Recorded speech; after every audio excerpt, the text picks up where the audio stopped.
በኢትዮጵያ ባለፉት ዓመታት በተፈጠረው የኢኮኖሚ ጫና በርካታ የአየር ትራፊክ ተቆጣጣሪ ሰራተኞች ፍልሰት መፍጠሩን የኢትዮጵያ አየር ትራፊክ ተቆጣጣሪዎች ማህበር አስታወቀ። ይህም ደህንነቱ የተጠበቀና የተቀላጠፈ አገልግሎትን ከማስቀጠልና በስራው አካባቢ የተረጋጋ ባለሙያዎች ከመፍጠር አንጻር ፈተና መደቀኑን ማህበሩ በየዓመቱ ጥቅምት 10 ቀን የሚከበረውን ዓለም አቀፍ የአየር ትራፊክ ተቆጣጣሪዎች ቀንን ባከበረበት ቀን ገልጿል። ከፍተኛ የሰው ኃይል ፍልሰት አለ። ባለሙያው በሚፈጠርበት የኢኮኖሚ ጫና ምክንያት ይህንን የተከበረ ሙያ በመልቀቅ ወደ ሌሎች ሙያዎች የተሻለ ገቢ ወደሚያገኝበት ሙያ እየፈለሰ ይገኛል። እጅግ ልምድ ያላቸው ረጅም ዓመታት ያገለገሉ ባለሙያዎች ይህንን ችግር ለመቅረፍም የሲቪል አቪዬሽን ባለስልጣን በርካታ ባለሙያዎችን እያሰለጠነ ለዘርፉ እያበረከተ መሆኑን ገልጾ ሌሎች የተጀመሩ ስራዎች መኖራቸውንም የጠቆመ ሲሆን በቅርቡ የአየር ትራፊክ ተቆጣጣሪዎች የሙያ ምዘና ፈተና ተግባራዊ እንደሚሆንም አስታውቋል። የአየር ትራፊክ ተቆጣጣሪዎች የበረራ እንቅስቃሴዎችን መቆጣጠር፣ የበረራ ደህንነትን እንዲሁም የአየር ክልል አቅምን በአግባቡ ማስጠበቅና ሌሎች በርካታ ተግባሮችን እንደሚያከናውኑ የተገለጸ ሲሆን የአየር ትራፊክ ቁጥጥር የአየር ናቪጌሽን ገቢን በማስገባት የአገር ኢኮኖሚን በመደገፍ ወሳኝ ሚና እንደሚጫወትም ተነግሯል። በረራዎች ደህንነታቸው የተጠበቀ የተቀላጠፈ ከመሆን አንጻር እጅግ ወጪ ቆጣቢ የሆኑ በረራዎች እንዲኖሩ ከማድረግ አንጻር ከዚህ በተጨማሪ ደግሞ የከባቢ አየርን በማስጠበቅ ማለት የካርቦን ልቀት መጠንን በመቀነስ እጅግ ከፍ ያለ አስተዋጽኦ አላቸው። የአገርን ኢኮኖሚ ከመደገፍ አንጻርም የአየር ናቪጌሽን ክፍያ የሚባል ነገር አለ። እያንዳንዱ የአየር ክልላችንን የሚጠቀም አውሮፕላን ለተጠቀመበት አገልግሎት የሚከፍለው ክፍያ አለ። ስለዚህ ለሀገራችን ከፍተኛ ገቢ የውጭ ምንዛሬም ገቢም በማስገኘት የላቀ አስተዋጽኦ ይሰጣል።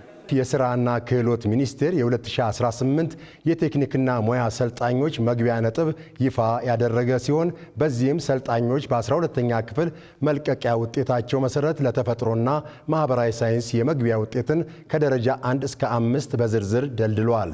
ሚኒስቴር መስሪያ ቤቱ ትላንት በሰጠው መግለጫ ለደረጃ 1 እና ደረጃ 2 ሰልጣኞች መቁረጫ ነጥብ ለወንዶች 134፣ ለሴቶች 121፣ ለአርብቶ አደር አካባቢዎች ለወንዶች 132፣ ለሴቶች 120፣ ለአካል ጉዳተኞች ደግሞ 120 እና ከዛ በታች መሆኑን አስታውቋል። ለደረጃ 3 እና 4 ሰልጣኞች መቁረጫ ነጥብ ለወንዶች 135፣ ለሴቶች 122፣ ለአርብቶ አደር አካባቢዎች ለወንዶች 133፣ ለሴቶች 121 እንዲሁም ለአካል ጉዳተኞች 121 እና ከዚያ በላይ ሆኖ ተቆርጧል። ለደረጃ 5 ሰልጣኞች መቁረጫ ነጥብ ደግሞ ለወንዶች 179፣ ለሴቶች 168፣ ለአርብቶ አደር አካባቢዎች ለወንዶች 168፣ ለሴቶች 157 እንዲሁም ለአካል ጉዳተኞች 142 እና ከዛ በላይ ነው ብሏል ሚኒስቴር መስሪያ ቤቱ። የ2018 ዓመተ ምህረት የቴክኒክና ሙያ ሰልጣኞች መግቢያ ነጥብ የተቆረጠው የሥራ ገበያው ፍላጎትና የቴክኒክና ሙያ ተቋማት የቅበላ አቅም ከግምት በማስገባት መሆኑ የተገለጸ ሲሆን በትምህርት ዘመኑም ከ454,000 በላይ ተማሪዎች የቴክኒክና ሙያ ዘርፉን ይቀላቀላሉ ተብሎ እንደሚጠበቅ ተቋሙ በሰጠው መግለጫ አመላክቷል።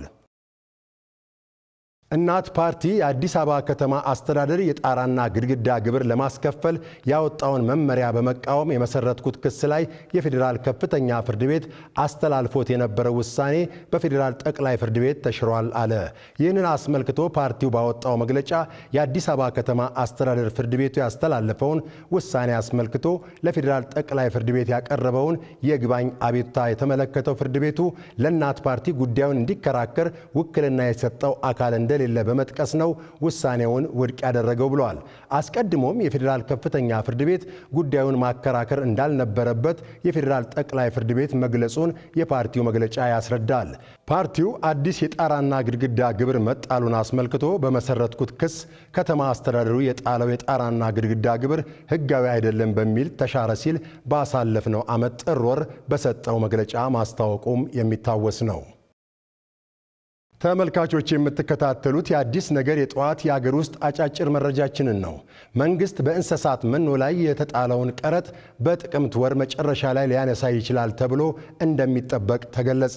ይህ ውሳኔ በስጋ ወተትና እንቁላል ላይ የሚታየውን የዋጋ ግሽበት ለመግታት ወሳኝ እርምጃ መሆኑ የተጠቀሰ ሲሆን በሁሉም አይነት የእንስሳት መኖ ላይ የተጣሉ ቀረጦች እንዲነሱ የሚወስነው የካቢኔ የመጨረሻው ውሳኔ እንደሚጠበቅም ተጠቁመዋል። በእንስሳት መኖ ዋጋ ላይ የተጣለው ቀረጥ የእንስሳትና የእንስሳት ተዋጽኦች ዋጋ በከፍተኛ መጠን እንዲጨምር ማድረጉን የግብርና ሚኒስቴር ከፍተኛ አማካሪ አለማየሁ መኮንን ተናግረዋል ሲል በእንግሊዝኛ ቋንቋ የሚታተመው ካፒታል ጋዜጣ ዘግበዋል። አማካሪው ይህ ጉዳይ በተለያዩ የመንግስት እርከኖች ላይ ተነስቷል ማለታቸውን የጠቀሰው ዘገባው መኖ ከቀረጥ ነፃ እንዲሆን የቀረበው ሐሳብ ለካቢኔ ቀርቦ ጥቅምት ወር መጨረሻ ላይ ውሳኔ ይሰጠዋል ተብሎ እንደሚጠበቅ እንደነገሩት አስፍረዋል። ለመኖ የሚወጣው ወጪ ለዶሮ እርባታና ለሌሎች የቀጥታ የእንስሳት ዘርፍ ባለሀብቶች ከጠቅላላ ወጪ እስከ 75 በመቶ የሚሸፍን ነው ያሉት አማካሪው ይህ ጫና አሁን ባለው የገቢ መኖ ግብዓቶች ላይ በሚጣሉ ግብሮችና ቀረጦች መባባሱን እንደጠቆሙም ተመላክቷል።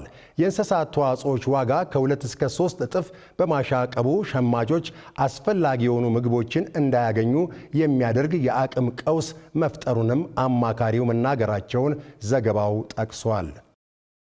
በኢትዮጵያ በክረምት ወቅት ለታየው ከባድ የዝናብ መጠን የፓሲፊክና ህንድ ውቅያኖሶች ተጽዕኖ ማሳደራቸውን የኢትዮጵያ ሜትሮሎጂ ኢንስቲትዩት አስታወቀ።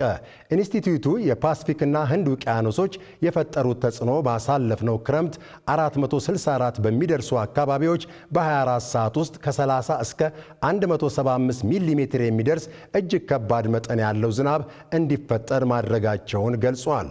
ውቅያኖሶቹ የፈጠሩትን ተጽዕኖ ለመቆጣጠር ከባድ የዝናብ መጠን በሰው ሕይወትና በንብረት ላይ አደጋ እንዳያስከትል በየ4 ኪሎ ሜትር ርቀት የዝናብና የነፋስ ፍጥነት መረጃዎችን በመሰብሰብ ጥረት ሲያደርግ እንደነበረም የኢንስቲትዩቱ የትንበያ ዘርፍ ምክትል ዋና ዳይሬክተር አሳምነው ተሾመ ተናግረዋል።